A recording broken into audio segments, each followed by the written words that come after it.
Hello everyone, this is Evil D.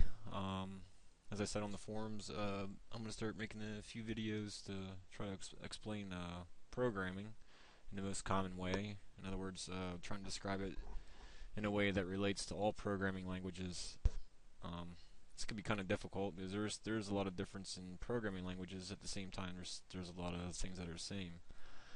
I'm going to start with different data types. What is a data type? A data type is an area in memory that's decided by naming the type of data. Okay, different types that we have is integer, string, double. There's long. There's short. There's Boolean, and the list goes on. So I'm gonna explain a few of these data types right now. Okay. An integer value is always a whole number. In other words, it does not include a decimal. Whole number, just like you learned in math. I'm sure you learned this in pre-algebra or even just basic math. What a whole number is, it doesn't have a decimal.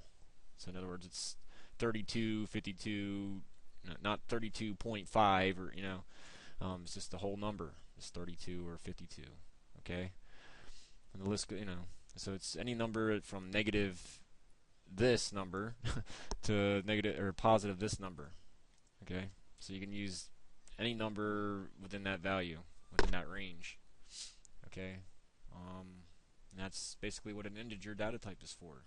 Okay, moving on to string. String is always a character data type, or character, I mean. String data type is meant for letters and things like that, things that aren't used in arithmetic.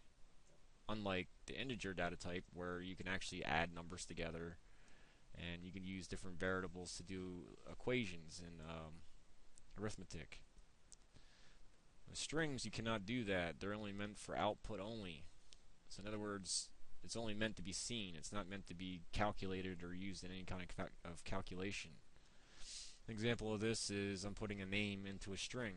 A string is a variable that does not include spaces. If you include spaces, it becomes completely something else. At least, well, I should say in C++ anyway, you cannot include spaces. It would cause an error. Okay, so there's another data type that they use for spaces, and that's called a char, which I think is the next one I was going to explain. Yeah, okay.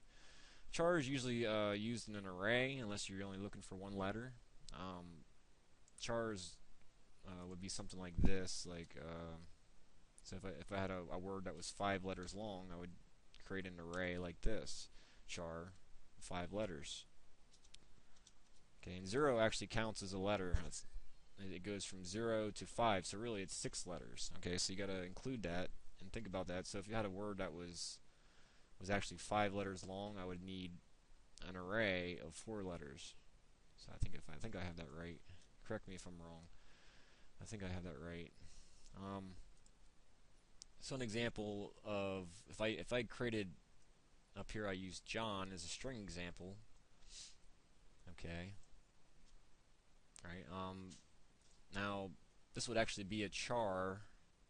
Since it's 1, 2, 3, 4 letters, it would actually be a char of 5 letters because with string data types, at least in C++, it always adds a 0 at the end. It's basically used to decide where the end of the string is. Okay. There's actually a name for that. I can't recall it right now. I'm not looking it up. Just letting you know it's there.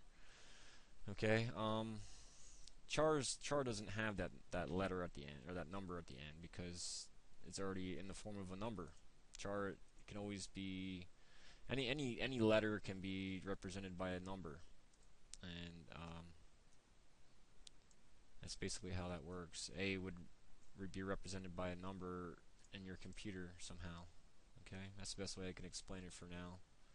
Just doing basic explanations here. If you have any questions, just write me, and I'll try and explain it the best I can. Boolean is a data type that returns either true or false. When I say returns, in other words, when you call on the variable, it's gonna either return true or it's gonna return false. In other words, it's either 1 or it's 0. 1 equaling true, 0 equaling false. Okay. Here I have an example of it. you can initialize a variable when you create it. The variable being check value.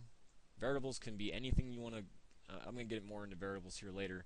But variables could pretty much be any name you want that's not already a keyword within your IDE or your integrated development environment. Okay.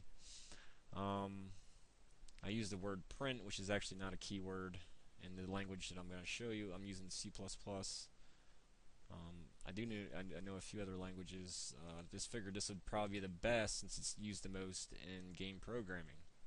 This and C#. I'll be learning C# starting tomorrow, so I don't know much about that yet. But I will, and I'll definitely do videos on that once I learn enough. Okay, like I was saying, Boolean data type either returns true or false. So basically, you use this as kind of like a switch. I shouldn't really say switch because there's actually another terminology that's used later in C++ programming. That is called a switch, and that's actually a keyword in C++ language. What I mean by switch is either it's on or off. Okay, it's either one or the other. It's like a light switch. It's either 1 or it's 0. It's either has a charge or it doesn't. Okay. All right, moving on. Double.